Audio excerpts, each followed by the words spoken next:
Hello అండి.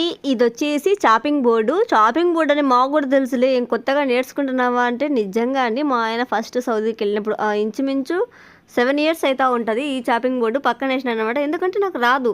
నాకు ఆ కత్తిపీటతో కత్తిరించేది తప్ప, ఆ కత్తితో కత్తిరించేది అస్సలు రాదనమాట. అసలు చాపింగ్ బోర్డ్‌లో అసలు నాకది కత్తి క్యారెట్ మీద పెడతా అంటే అది చాపింగ్ బోర్డ్‌కే తగులుతుంది గానీ క్యారెట్ దిగడంలే. కొందరైతే పటా పటా భలే కట్ చేస్తారబ్బా! నాకు చూడండి ఎట్లా పోతా ఉందో.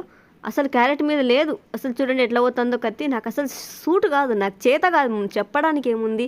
సిగ్గెందుకు మనం చేసే పని చెప్పుకోవడంలో. అస్సలు రాలేదు. అసలు తెగలేదు కూడా క్యారెట్. ఏంది పంచాయతీ దిందుం తగలనుకొని నేనేం చేసినానంటే చాపింగ్ బోర్డ్ కింద ప్లేట్ లాగా యూజ్ చేసి నేను మళ్ళీ కత్తిపీట తీసుకొని కత్తిపీటతోనే కట్ చేస్తాననమాట. అదే అనమాట నాకు వచ్చింది నేను చేస్తాను. చాపింగ్ బోర్డ్తో అయితే నాకు అస్సలు రాదు. చూడండి నేను ఎంత స్పీడ్‌గా కట్ చేస్తానో కత్తిపీటతో, చాపింగ్ బోర్డ్‌తో అస్సలు చేతే కాదనమాట. మళ్ళీ దీనికి కామెంట్స్ పెట్టమాకండి. నీకు ఏది చేతైతది అది ఇది అనేసి. ఓకేనా?